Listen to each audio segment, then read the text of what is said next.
expressamente de gratidão. Nós, até hoje de manhã, claro que pode ter entrado mais alguma oferta, mas até hoje de manhã nós ultrapassamos ainda mais o nosso alvo, né? Eu acho que nós chegamos a R$ 36.000, algo assim. Amanhã vamos fazer o resultado final. Então é de motivo de muita gratidão, de muita alegria, saber que, se depender da Filadélfia, os nossos missionários continuarão onde estão, fazendo seu trabalho durante a pandemia e além, né? Então nós louvamos muito a Deus por isso. Eu queria, nesse instante, pedir que a Lúcia, do Milton, por favor, ore agradecendo por essa grande vitória, né? Que normalmente nós fazemos uma grande festa no domingo, e a tristeza do nosso coração não é a tristeza, né? A dor que dá de não podermos estar juntos para celebrar isso, mas juntos fisicamente, né? Mas estamos juntos aqui nesse momento. Os irmãos são privilegiados de, claro que domingo já tínhamos ultrapassado, mas tínhamos ultrapassado só em 4%, né? Agora nós ultrapassamos bem mais. Amanhã saberemos o resultado final, porque vai até hoje meia-noite. Tá bom? Irmã, por favor, Lúcia, pode abrir seu microfone e orar por nós, e orar agradecendo.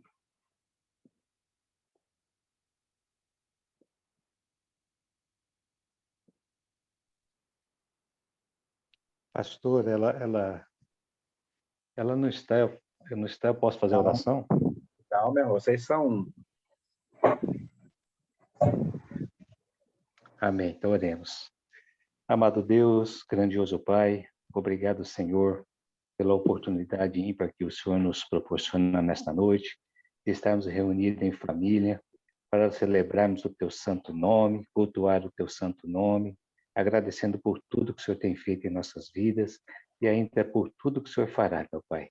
Agradecemos pela palavra desta noite, que os nossos corações e ouvidos estejam abertos por tudo aquilo que o Senhor tem a nos ensinar nesta noite, nos ajudando, meu Pai, a estarmos sempre nos Teus caminhos, ó Deus, e fazendo de nós pessoas melhores, Pai. Agradeço a presença de cada irmão aqui nesta noite, que o Senhor possa estar sondando os nossos corações, ó Deus, nos alimentando a cada dia com a Tua palavra e com os nossos corações gratos, meu Pai, pelo atingimento da meta das contribuições de missões.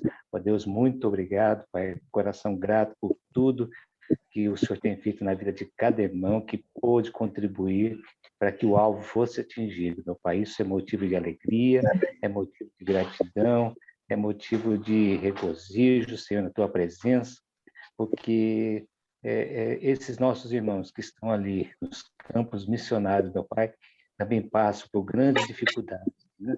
E nós, através das nossas possibilidades, Senhor, estamos honrando todos os programas, né, de missões que nós temos assumidos, e nós damos glória ao Senhor por tudo isso, ó Pai. Então, muito obrigado, ó Deus, eu agradeço imensamente em nome de Jesus. Amém, Senhor.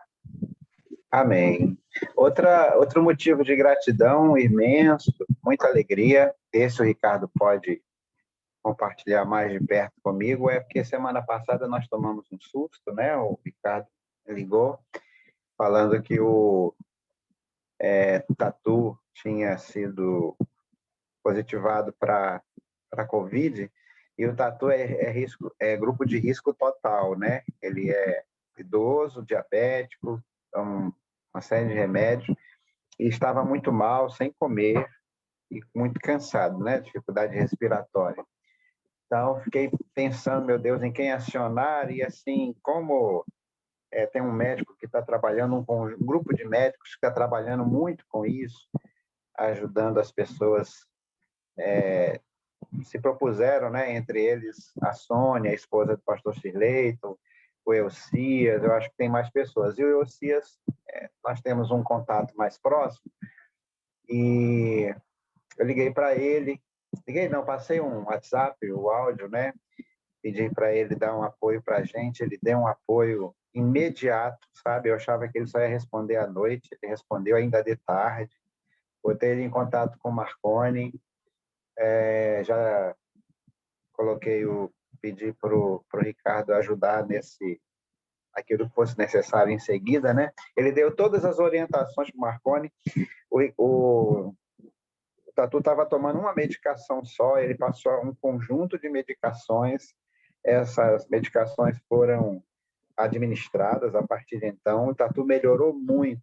E ele recomendou também que fosse administrado para todos os demais que estavam tendo contato com o Tatu, a dose certa de ivermectina que ele passou, né? O Ricardo pediu para fazer, mandou fazer farmácia, né, Ricardo?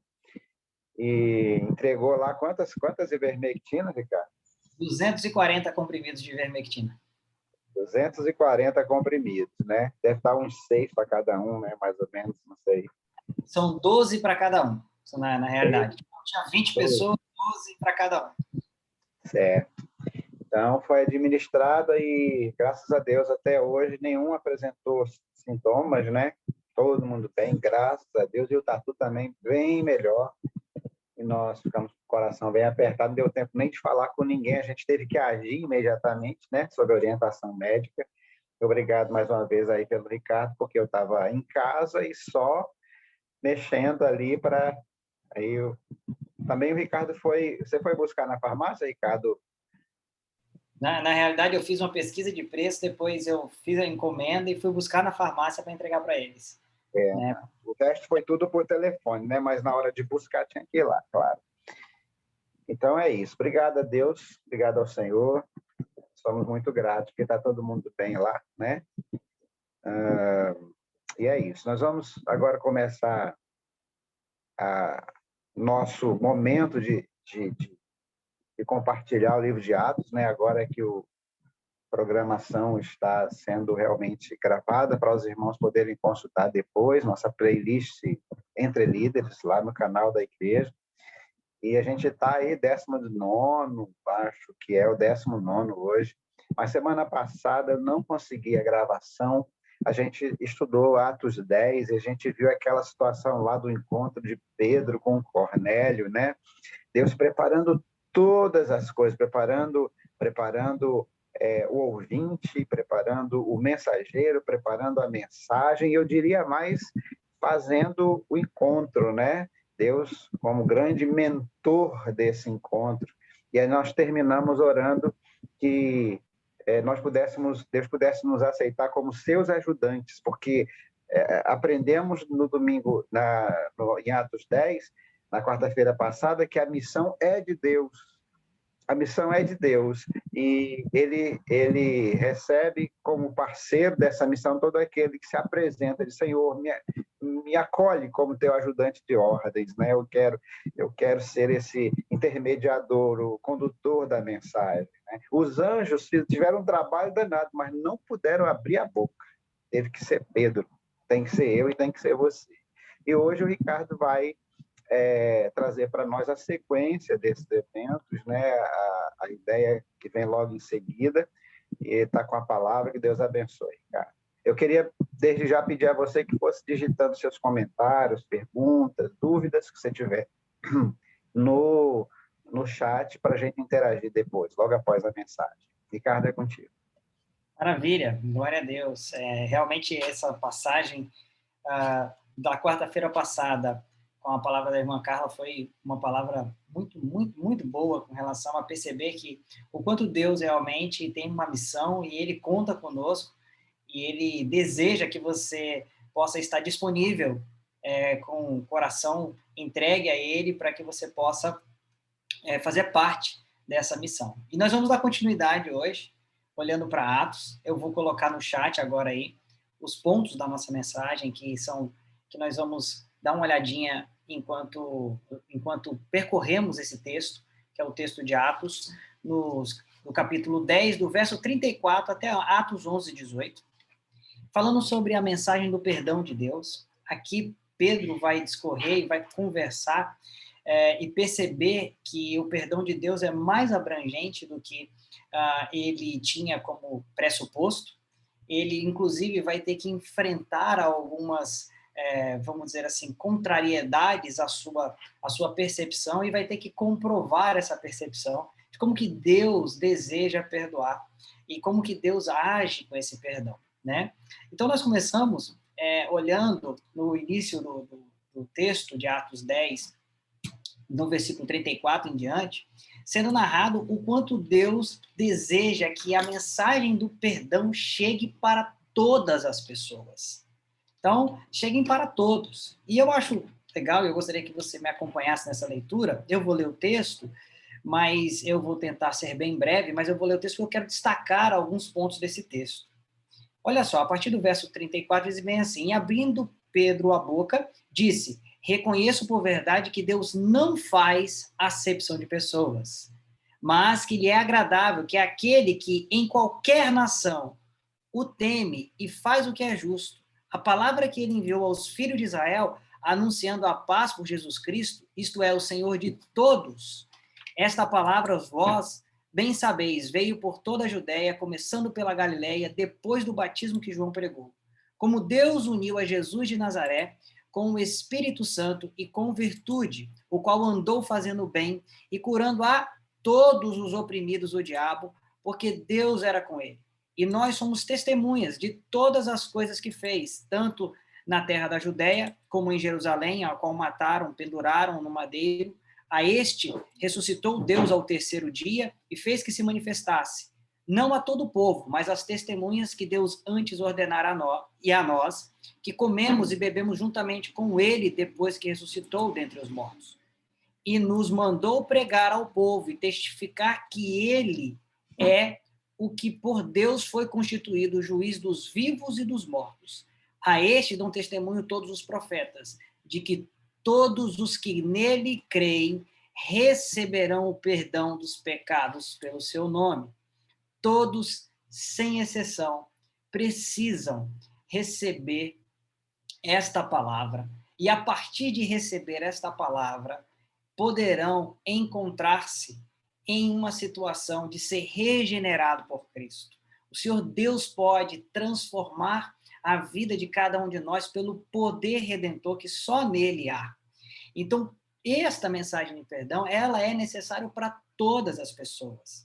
Mas não significa que ela vai salvar a todos de forma indiferente. Não, existe a necessidade que aquele que ouve essa mensagem creia nela.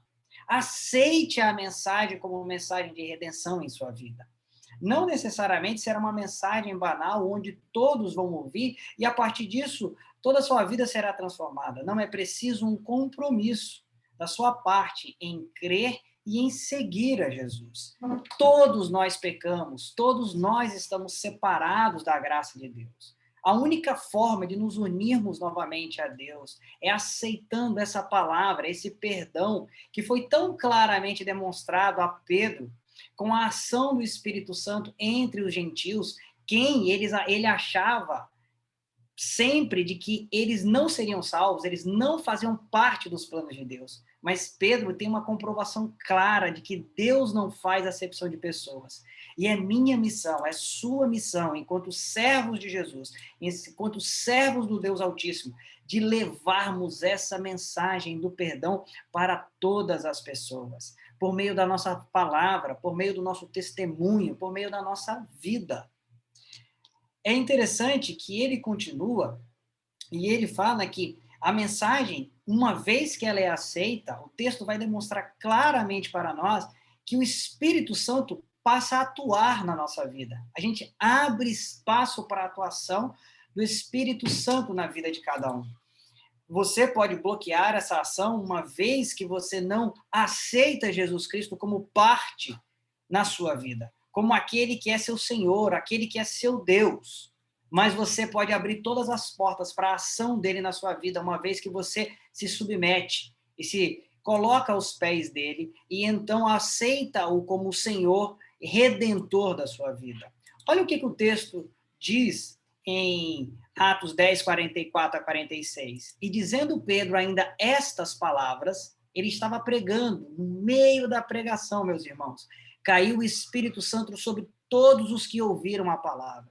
E os fiéis que eram da circuncisão, todos quanto tinham vindo com Pedro, maravilharam-se, porque o dom do Espírito Santo se derramou também entre os gentios, porque ouviram eles falarem em línguas e magnificar a Deus, eles exaltaram a Deus. E olha que interessante, não foi preciso o pastor, no final da mensagem, fazer o apelo.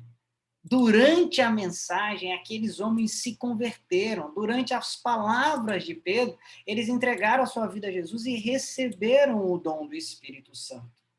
Nós devemos estar atentos que muitas vezes nós achamos que nós devemos fazer as coisas de forma mais adequada quando estamos pregando. Eu devo ter um curso de homilética para pregar.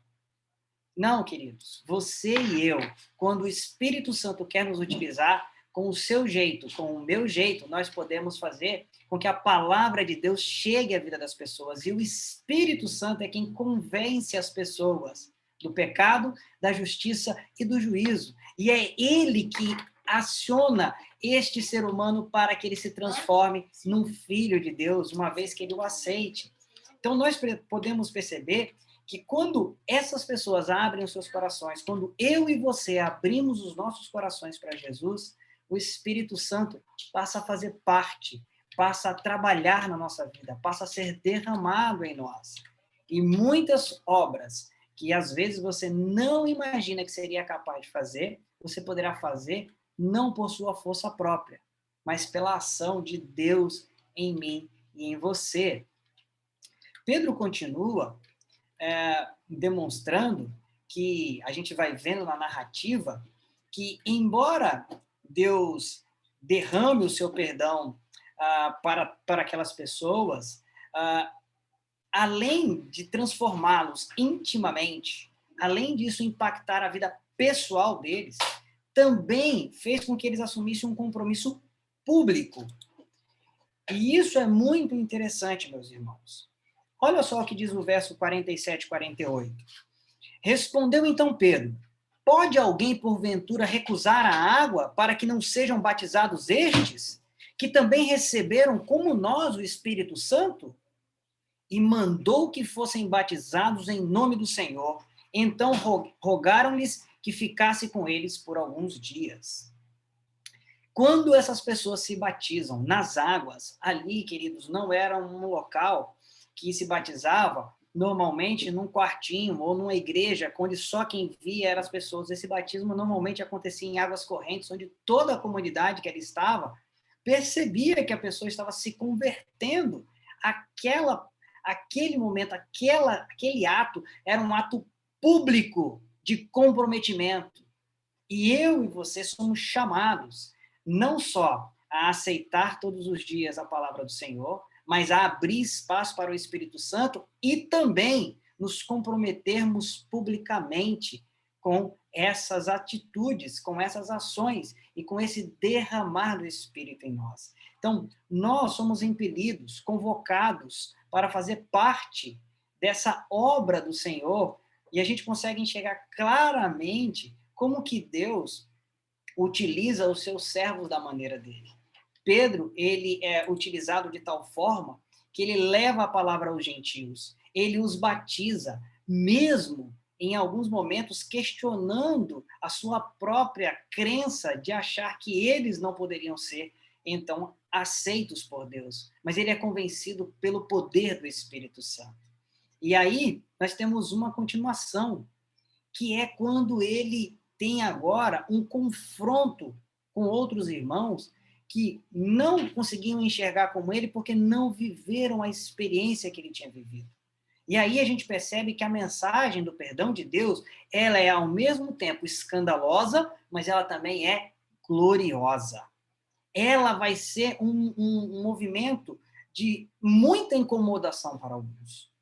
Ela vai ser um movimento, uma transformação na sua vida que vai chocar alguns. Você vai deixar de fazer coisas, vai deixar de falar coisas, vai deixar de frequentar ambientes, vai deixar de praticamente ser quem muita gente achava que você era. Vai olhar para você e falar assim, o que aconteceu com você? Você está louco, você está deixando tudo o que você faria. Isso é um escândalo para aquela pessoa. Mas para você é a glória de Deus sendo manifesta. Olha que interessante, os versos de 11 a 18, eu vou separar só alguns pontos. E diz bem assim um ponto que eu separei: e subindo Pedro a Jerusalém, disputava com ele os que eram da circuncisão, ou seja, os judeus, judaizantes, dizendo, entraste em casa de homens incircuncisos e comeste com eles. Olha, não é certo, Pedro, você comer com pecadores. Não é certo você comer com pessoas impuras. Por que você fez isso?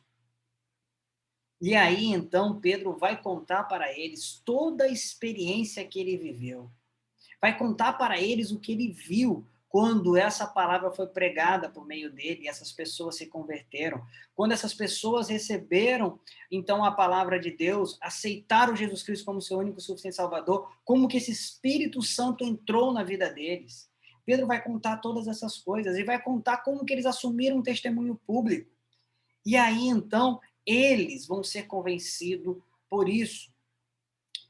Nós precisamos estar com essa consciência de que uma vez que estamos com o Senhor, uma vez que nós estamos com a palavra de Deus, nós vamos perceber que para algumas pessoas, nós vamos estar confrontando a maneiras dela de enxergar o mundo. Queridos, ser pacificador no mundo altamente competitivo é chocar o mundo. Ser uma pessoa que não está ansiosa porque confia que o Deus Todo-Poderoso cuida de todas as coisas é chocar o mundo, um mundo de ansiedade. Ser uma pessoa não dominada pelo desejo de riquezas e sucesso é chocar o mundo, porque o mundo fala que você deve ser rico e ter sucesso. Ser uma pessoa que dar a prioridade para o outro em detrimento dos interesses próprios é chocar o mundo. E nós devemos ser utilizados por Deus para fazer com que o mundo perceba essa loucura que há em nós. Para quê? Para que a glória de Deus seja manifestada. Olha o final do verso. Lá no finalzinho. E ouvindo essas coisas, apaziguaram-se e glorificaram a Deus, dizendo, na verdade, até os gentios de Deus o arrependimento para a vida. Até aos gentios deu Deus o arrependimento para a vida. Então, a glória de Deus é manifestada exatamente pela transformação que o próprio Deus pode fazer em cada um de nós. Quando Paulo fala aos irmãos em Coríntios, ele fala exatamente dessa questão de como que para alguns o evangelho era uma loucura para os gregos e como ele era um escândalo para os judeus. Para o grego, loucura, porque eles não acreditavam que um Deus poderia habitar a carne, a matéria, porque a matéria para eles era um mal. E para os judeus era escândalo, porque como que pode Deus morrer crucificado, ser morto pelo homem?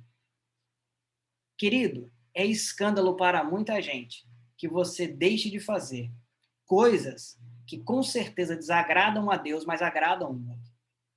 E que você possa assumir esse compromisso de entender que a mensagem de Deus, ela é necessária para todos, e eu e você somos chamados a fazer parte disso. Que você consiga compreender que uma vez que essa mensagem alcance o coração das pessoas e elas aceitem Jesus Cristo como seu único e suficiente Salvador, o Espírito Santo trabalhará na vida dessa pessoa para transformá-la a cada dia, passo a passo. Que essa mensagem vai comprometer não só ela intimamente, não só eu e você intimamente, mas também a nossa exterioridade. Os nossos ambientes sociais serão impactados. Nós vamos nos comprometer publicamente com o Senhor. E, principalmente, que essa mensagem, ela pode escandalizar alguns, mas deve sempre redundar em glórias a Deus. Deve sempre redundar em louvores ao Altíssimo. Que Deus nos abençoe e que nós possamos aprender com este exemplo dessa passagem de Atos. Amém, amém, glória a Deus. Enquanto eu faço esse fechamento dessa palavra tão preciosa, aos nossos olhos, você pode aos nossos corações, né? Você pode, a qualquer momento, abrir o seu microfone para fazer um breve comentário, fazer uma pergunta, tá? Não precisa esperar eu chamar, não. Pode falar, pastor. Gostaria de falar. A pergunta que eu coloquei no chat, que eu gostaria que você respondesse, é essa. À luz dessa palavra, você conhece alguém, seja bem sincero, tá? Seja bem sincero. Você conhece alguém que você considera indigno do perdão de Deus?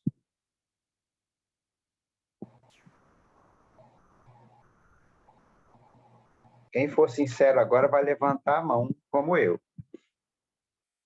Você vai lembrar de alguém que, por mais que aqui na sua mente você diga, não, todos nós somos dignos do perdão de Deus, ou todos nós necessitamos do perdão de Deus, mas a pergunta não é se necessita, a pergunta é, você conhece alguém indigno do perdão de Deus? Eu creio que a maioria aqui pensou, talvez, em alguém muito mal, ou em alguém muito rebelde, ou em alguém muito falso, ou em alguém muito violento, muito cruel, que matou uma criança. Esses dias eu estava ouvindo o testemunho do assassino de uma atriz global, eu não me lembro o nome dela, os dois estavam fazendo a mesma novela e eles se envolveram, e aí acabou que houve um confronto entre as duas mulheres e esse rapaz foi condenado por assassinato. Um assassinato muito cruel, a mulher, moça muito jovem. E aí ele foi preso e depois de algum tempo ele ganhou uma Bíblia e lendo essa Bíblia se converteu. Entregou seu coração, sua vida a Jesus. E aí, quando ele foi para a igreja da Lagoinha, já sob liberdade condicional, a crítica no Brasil inteiro foi terrível, né? Foi uma série, foi todos os canhões virados para aquela igreja que não deveria aceitar e tal e tal. E o pastor disse uma coisa que é exatamente o que eu quero dizer aqui. Ele falou assim: nenhum de nós que está aqui é digno do perdão de Deus. Não é só, pena que eu esqueci do nome do rapaz. Se alguém lembrar, isso faz muitos anos já, faz uns 30 anos. A moça Nenhum de nós. Filha da escritora Glória Pérez. Isso, foi o assassinato dela, da filha da Glória Pérez. O pastor falou com muita sabedoria, disse: nenhum de nós que está aqui é digno. Nenhum. Nenhum de nós que está aqui nessa chamada é digno. É isso que é lindo no perdão de Deus. A gente se acha melhor, a gente não fez... Eu sempre já ouvi muito isso quando eu preguei o evangelho para algumas pessoas: eu não mato ninguém, não roubo ninguém, faço bem sempre que posso. Então, na verdade, eu não sou... Não foi por mim que Jesus morreu, ele morreu pelos grandes assassinos. Não, Jesus morreu por mim. E se eu fosse o único pecador a ser salvo, ainda assim ele precisaria morrer. Você crê nisso? É importante que você crê nisso, que se fosse a única pecadora, o único pecador salvo, ainda a ser salvo, ainda assim só poderia ser salvo pela cruz. Isso é tremendo, né? Obrigado, Ricardo, pela palavra. Deus abençoe. Pense nisso. Quando você estiver pensando em alguém que não é digno, pense primeiro em você. Eu não sou digno, né? Nenhum de nós é digno. Então, se Deus quiser salvar alguém que a gente considera muito mal, ele vai transformar essa pessoa numa pessoa muito boa. A melhor forma de cumprir aquele versículo que diz: eis o Cordeiro de Deus que tira o pecado do mundo, é transformar homicidas em missionários. Esse moço, ele se transformou num grande testemunho. Ele está na fé até hoje, ele continua firme na fé, né? E todos nós, é isso aí, Lécio, todos nós somos indignos. Ai de mim, essa é a palavra. Então, os irmãos entenderam, né? Porque às vezes a gente olha assim. Eu estava ouvindo um pastor pregar e ele disse que estava num lugar onde estavam Maluf e outros políticos que fizeram muito mal ao Brasil durante muito tempo. E ele se pegou no coração desejando a morte e o inferno para essas pessoas, né? E aí ele falou assim: não foi para isso que Deus me chamou. A melhor forma de Deus tirar o pecado do mundo, do Cordeiro de Deus tirar o pecado do mundo, é através da conversão dos maus. Entre eles, disse Paulo, eu sou o principal. Não é fácil, não. Que bênção. Muito obrigado, Senhor, por essa palavra abençoada. Nós te agradecemos que somos líderes multiplicadores, queremos ser líderes multiplicadores, e a primeira coisa que o Senhor tem que tirar do nosso coração é o ranço do preconceito, como diz lá, Deus não faz acepção de pessoas, né? Que nós sejamos assim, né? Pessoas que não fazem acepção de pessoas, líderes multiplicadores que pregam para aqueles que são considerados bons e para aqueles que são as pestes da sociedade, como está escrito aqui. É importante ser como criança e acreditar nas mudanças, né? Graças a Deus por isso. E é Cristo que faz essas mudanças e essas transformações. Nós assim oramos, ó Pai, te agradecemos por essa palavra e pela vida do Ricardo, em nome de Jesus. Amém e amém. Ok, Ricardo, pode cessar a gravação.